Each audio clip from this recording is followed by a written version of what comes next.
Paldies tiem, kas ir ieradušies. Redzam, ka cilvēki vēl brauc un būs daudz.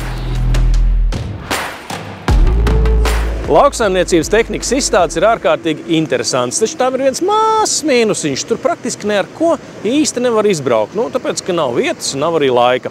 Turpretī profi lauksaimnieku dienās var izbraukt ar praktiski visus, sākot ar elektromobīļiem un pikapiem un beidzot ar maziem zāles pļāvējiem vai milzīgiem traktoriem.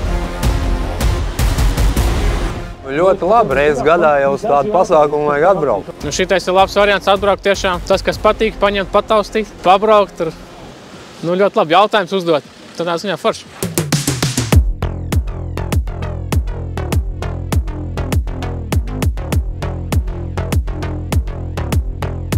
Prieks redzēt, ka esam ieradušies tik daudz dalībnieku un arī tik daudz apmeklētāju šajā rudenīgajā, diemžēl augstajā dienā. Prieks, ka varam apskatīties gan daudz jaunas automašīnas, gan lielāku tehniku un parādīt un pastāstīt arī par saviem produktiem. Dalībniekiem iet ļoti labi. Dalībnieki šajā pasākumā jau ir 3. gadu pēc kārtas.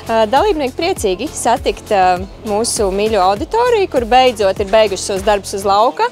Katru gadu atbraucam. Ir interesanti tādā ziņā, kad ir iespēja uz vienu vietu apstīties un saprast un izzināt ne tikai par smago tehniku, kas mums tagad pienāk klāt, arī tā skaitā interesants, bet arī par automobīļiem.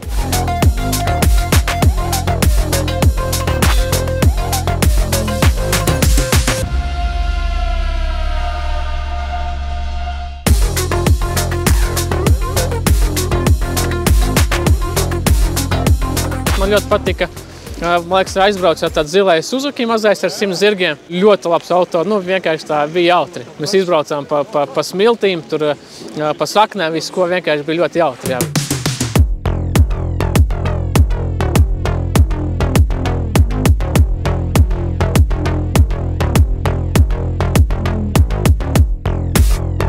Pastāst man lūdzu, kā tev šis pasākuma formāts? Viņš jau ir ikgadēji palicis kā tāda tradīcija, ka ir jāatbrauc ar kolēģiem, jāapskata, tomēr tie spēkrati mainās pa gadam un man patīk. Protams, traktorā ir tas, ka šeit ir forši pastīties un sarunāt demo, lai tev atved viņu uz mājām, jo traktoram ir dienu jāpastrādā savos laukos, lai tu jūti. Bet šeit no mašīnām šodien es pamēģinājis vairākus, tas, kas man patika Raptors jaunais, un no vieglajām mašīnām šobrīd šī te Mazda ļoti dinamiska, interesanta mašīna. Viņai ir aizmugures piedziņa. Jau tie laiki beidzās, kad ar vienu mašīnu tikai dzīvo, ka tev vajag vairākas mašīnas iegādāties, tad kopējo budžetu vērtējot ļoti pievilcīgs autos.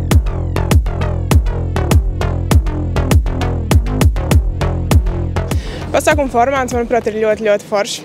Man patīk tas, kad ir iespēja izbraukt ar dažādiem apvidus auto un izmēģināt un saprast, kas ir vispiemērotākais un vislabākais. Un lielākoties man interesē tādi vairāk apvidus auto, kā nekā lauksaimnieku uz lauku vajag braukt un vajag auto, ar kuru tikt arī uz lauku dažādos laikapstākļos. Tā kā vairāk apvidus auto, tur ravi un tādas lietas, bet, protams, arī tādas pilsētas mašīnas arī vajag, jo arī uz pilsētu ir jāizbrauc.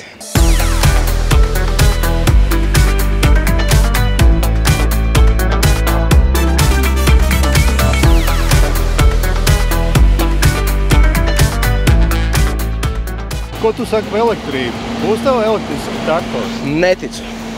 Neticās. Neredzu perspektīvu šobrīd.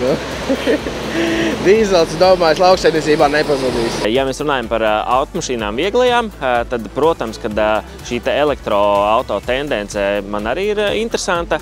Es labprāt izmēģinātu kādu jaunu elektroautomašīnu. Ja es pats esmu, teiksim, tā braucējis gan pilsētā, gan ārpus pilsētas, ar to man vajag tādu drošu risinājumu, kas tad gan brauc tālu, gan augstumā, gan arī siltumā. Es domāju, ka man būs elektroauto, bet pagaidām es neesmu nobriedis līdz tam. Okay, agriculture fairs, been in the Baltic, in Finland, in Germany, but this scale today, this is something new and I like this very much.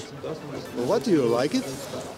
So this is friendly, cozy, and the permanent is you are combined here as tractors, different kind of departments, business, and from business via pickup cars to personal cars, I say pleasure.